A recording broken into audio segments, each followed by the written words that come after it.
Greetings, everyone, and welcome to We Are ACEDS Live, streaming live on LinkedIn, Twitter, Facebook, and YouTube. My name is Mike Quartararo, and I am the president of ACEDS. Today, we are joined, or should I say, we will be joined momentarily by Matt Miller, Senior Vice President, Information Governance and Data Privacy at Haystack. Haystack is a leading service provider in the e-discovery industry that provides professional and technology services across the globe to law firms and Fortune 500 companies. We here at ACEDS have worked with Haystack for many, many years. Their executives and thought leaders are always bringing value to the ACEDS community. So we're always excited to talk with them about the prevailing issues in the industry. Matt, thanks so much for making time to join us today. We appreciate you taking the time out of your day. Hope you and yours are well. Welcome. Thank you, Mike. Good to see you. Usually we're in person at a show, so this is new for me and you over the internet, but I like it. All right, we're going to make it as painless as possible. Matt, let's jump into a little bit about you. Let's talk a little bit about what got you where you are today. I mean, we're trying to squeeze 20 years into a couple of minutes here, but tell us a little bit about your background. I know you started as a lawyer in the business. How did your experience as a litigation associate really sort of prepare you for what you're doing today in e-discovery, information governance, and data privacy?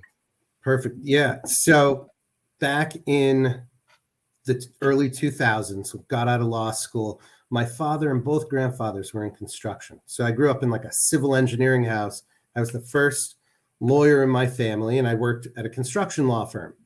And the relevance of this story is the first big discovery matter I worked on before it was called e-discovery, like pre-2006. I was in charge of handling some of the cases around the cleanup of steel from the collapses of World Trade I and II.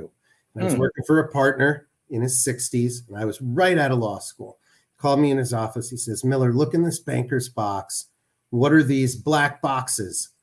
And I opened the box and I'm like, "Oh, those are called hard drives." He said, "What's a hard drive?" Because he's a typewriter kind of guy.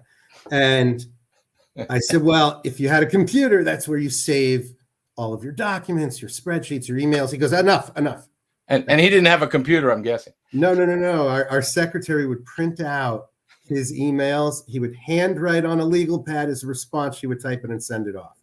So suffice to say, he was not technology inclined, and it changed my entire career when he said, "Go and figure it out." And that was my intro to discovery, to e-discovery, and leveraging a forensic technology company to extract data from the hard drives and get it served up into, I think back then it was like summation 1.2 or something back in the day, to do the document review and find the smoking gun documents. So with that as a background, I really focused on just the discovery after that. I really enjoyed. It's funny that I work for a company called Haystack because literally we were looking for needles in the haystack to find those pieces of evidence that really proved the case. And I wasn't a huge fan of legal writing and research, but finding like that magic bullet and doing so out of back then, 100 gigabytes of data was kind of big. Yeah. Now we're talking about petabytes of data and still finding those same needles, except there's a billion documents instead of a million documents. So following the career path, went to work in sales, started at On-Site e-discovery back in 2005, which no longer exists. I believe they became TrustPoint. And I then went to Guidance Software. They make Encase. They are now owned by OpenText.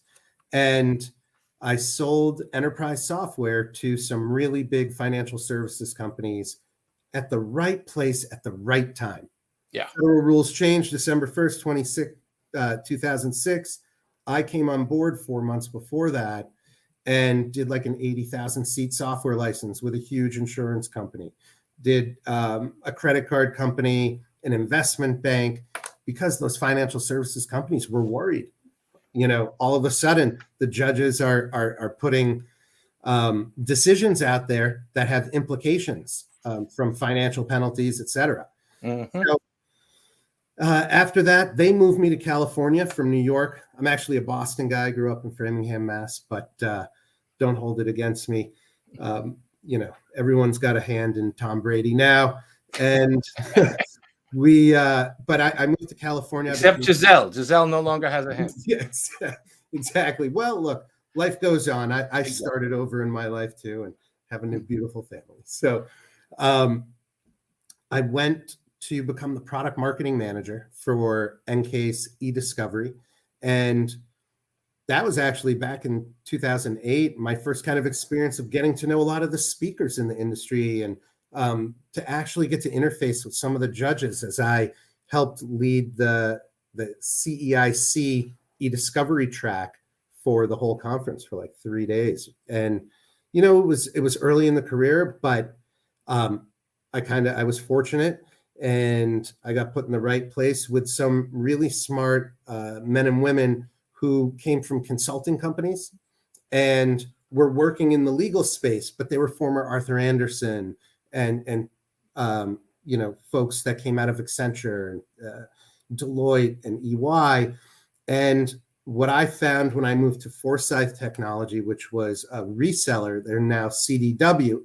Sounds like every company I go to is now a much bigger company, but that's just that's part of this industry and how it's that's you leaving legacy in your wake. Exactly.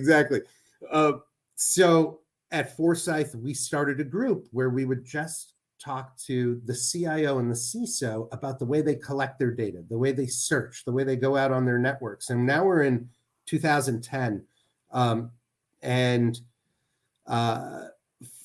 but there were also layoffs going on around then. So I've been laid off twice in my career. That was the first big one.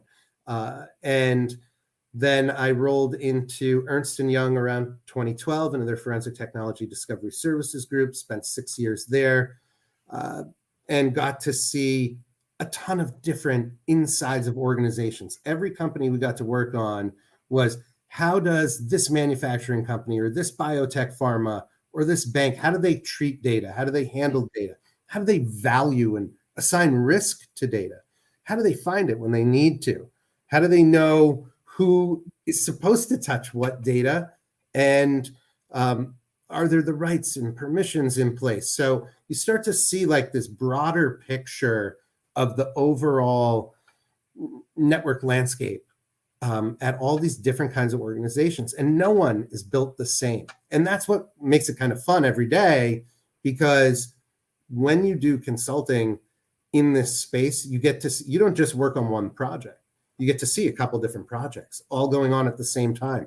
And you're often taking like the best part of your process from this one and say, hey, does what we're doing for this highly regulated industry make sense? Or is it overkill for a manufacturing company that makes widgets or spacely sprockets, right? But in some cases, it makes a lot of sense to do it the same way that a highly regulated company is doing it. After EY, went to Discover Ready, became the Western US sales manager and helped start their consulting team based upon kind of what we were doing at Ernst & Young. And then they got purchased by Concilio. So I spent 3.5 years total with Concilio after EY. And for the past year and a half, I've been fortunate to land at HaystackID, where I'm leading this information governance advisory services team.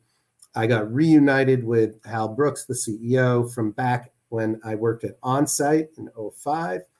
And here we are, and it's 2023. And, Mike, look, we've seen each other for what, 20 years out in the field? And yeah, no, I've known you for 20 years, and we've had Hal on the show. We've had Mike on the show. It's been a wonderful ride. Let me ask you a little bit, because ACEDS is all about education. That's our thing. That's what we do. And you've become an instructor at Loyola Marymount, and you're teaching cybersecurity, cyber defense fundamentals. How do you approach teaching this subject to what I assume is it undergrad or law school? So it's undergrad and grad students all coming out of the engineering school, computer science backgrounds, mostly a couple poli-sci majors have like found their way in there. A handful of business school folks, Yeah. but I would say it's or cyber curious. They are. You know what? So I was cyber curious. Yeah. 10 years ago, right? And I was fortunate. I was speaking about data fraud analytics at some conference in LA, and this guy who was the VP of cyber at Aerospace Corporation approached me after, and he said, "Gosh, I like that energy that you brought.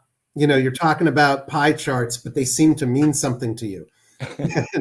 and I said, well, and it's my co-adjunct professor, Scott Niebuhr, shout out, who got me involved about 4 years ago. So now, I mean, I've taught like 9 different semesters where it really is. It's an intro. It's throwing out tons of concepts and definitions and acronyms, eerily similar to where we were 2006, 7, and 8 with e-discovery, and all of a sudden you heard, you know, like a STR or dedupe for the first time. What does that mean? Or OCR. I remember when a vendor charged us for OCR, and I didn't know what the term meant. And I was like, I don't think I could have ordered optical character recognition if I don't know what that means. And what was the guidance evidence? EO1? EO1, the evidence. Your EO1 files, your LO1 files, exactly. It's like a whole nother language. It really is. So, and then you've got now with these NIST guidelines, the National Institute of Standard and Technology, that have really put out a lot of great material. Yes. But there's so much content that one of my day jobs is to put together presentations to help teach, like law firms, and do CLE presentations or get on and talk to someone like you. And I said, gosh, I never thought about teaching, but what a great way to get more, smart kids. We need our people in the United States to really understand where we are, where the rest of the world is, who's attacking us, and how are we going to defend us if we don't even know the basic definitions of what's going on your computer. So it's been a really great experience. And you know what? The reason I told that whole story up front about my career path, it's nonlinear. I mean, I never would have thought I would end up teaching a cyber class at LMU.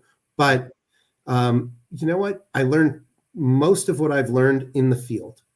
And I remember back in like 2008 or so, I was talking with Patrick Oot. We both went to Syracuse. His brother and I are the same age. He was at law school when I was an undergrad.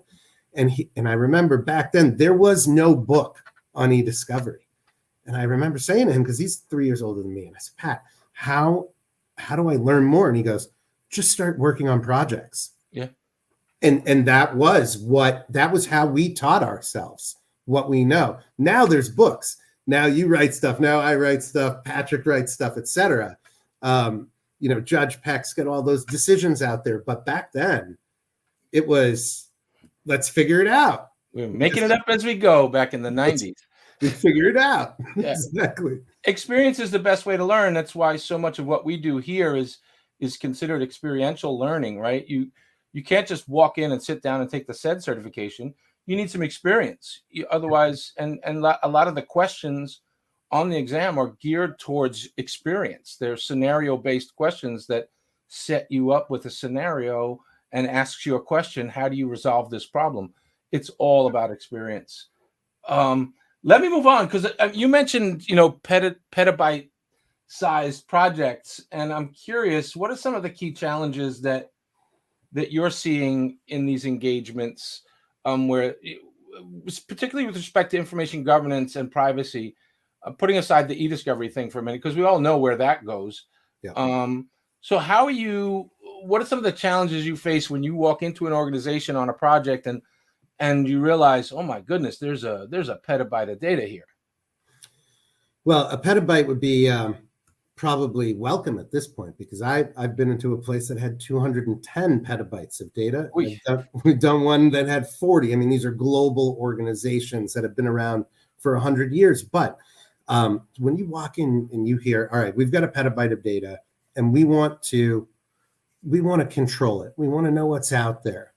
Where do we start? And that's where a lot of them are, because they've got pieces of the puzzle, but they're not put together in the right order. And it may sound cliche, but there is a lot of people, process, and technology that goes into it. And if you take a step back and look at not just the data, but what do they have for a team in place? What is the tone at the top of the organization? Do we have executive buy-in from all the interested line of business stakeholders that we need to take transformational data change?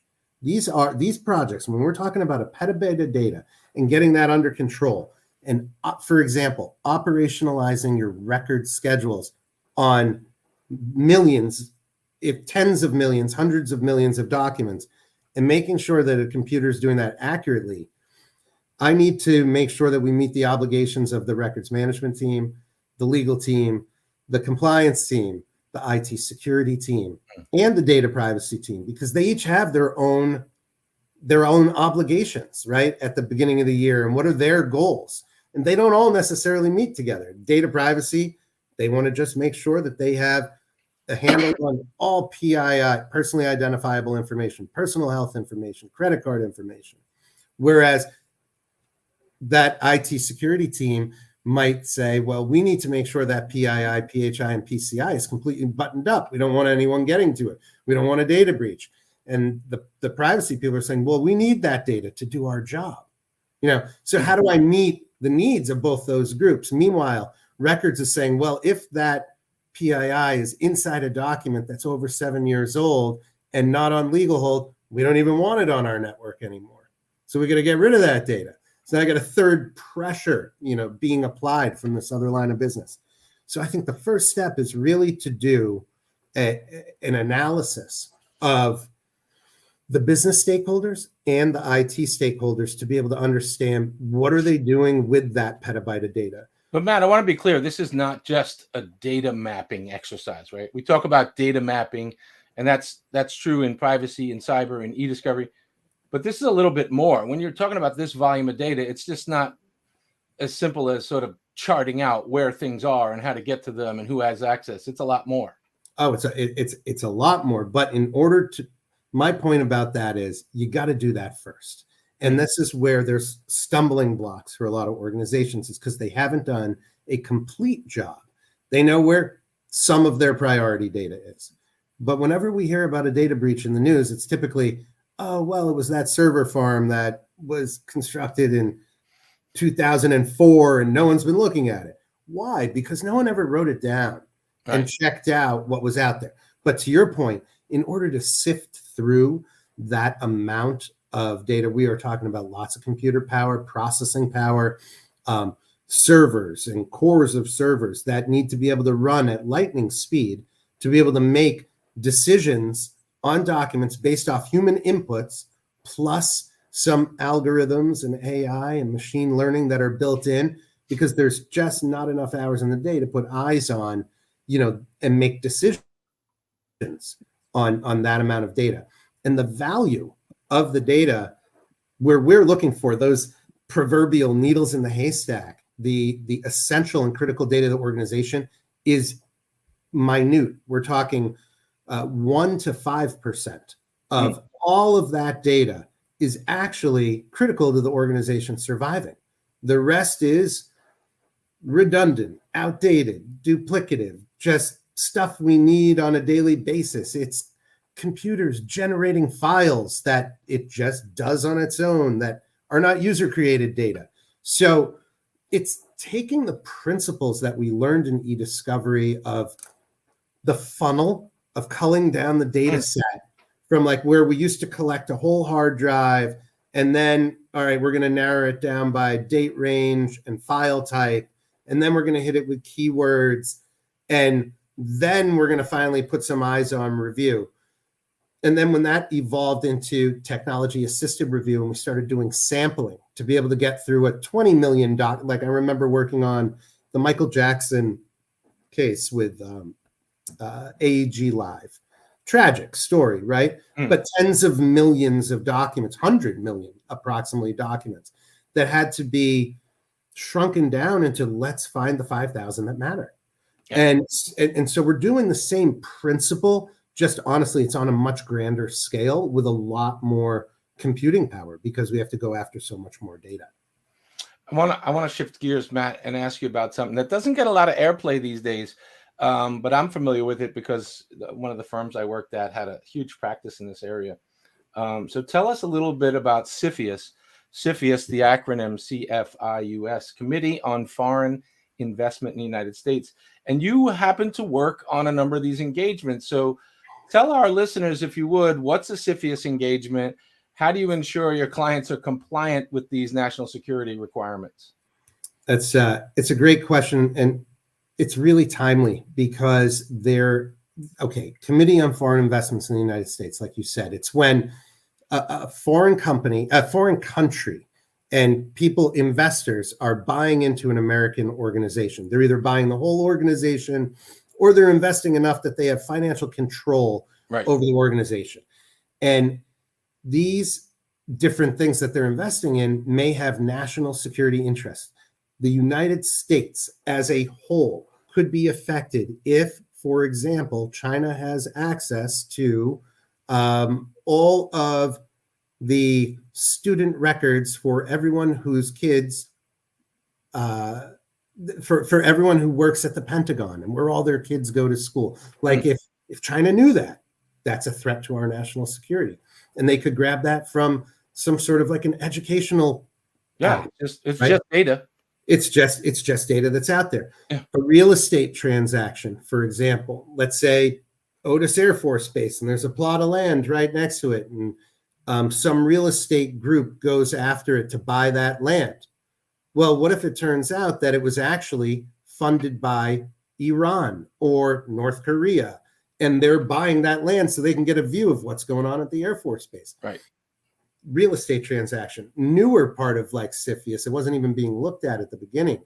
But the technology segment, the energy segment, anything related to the Department of Defense, anything related to the supply chain of defending our country, like the chips that go inside a laser guided missile, and where did those chips come from, and who can own a different piece of that supply chain could then have access to all sorts of information. So TikTok, right?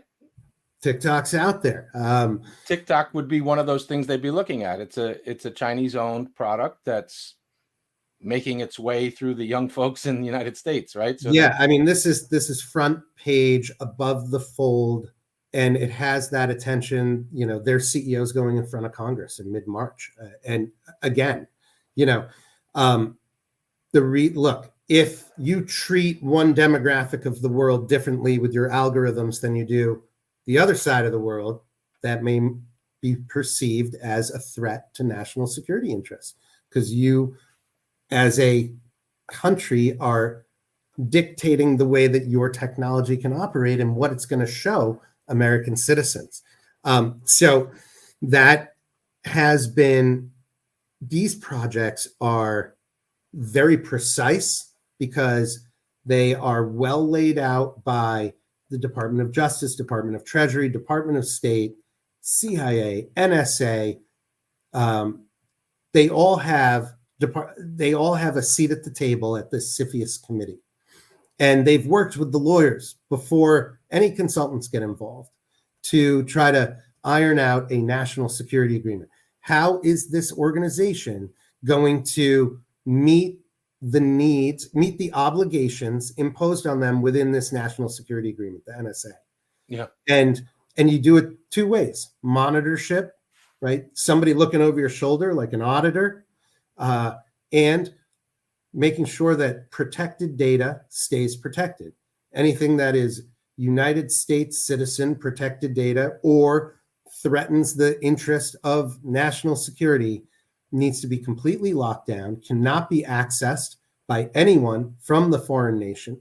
And, our team helps IT security teams work with legal to meet these compliance obligations that weren't there before. Look, that investor should be able to make money off that investment. Mm-hmm. But the US government is saying you're allowed to if you do it the right way, according to our rules. And we help those companies follow the rules. Yeah. So if you'd asked me 20 years ago, when you and I first met, that we'd be sitting online talking about CFIUS engagements, I would have said, what? Yeah. Never would have occurred to me. We're about out of time, Matt, but before we go, I want to check in just sort of on a company scale. Is there anything new, anything interesting at Haystack you want to share with our listeners today before we jump off?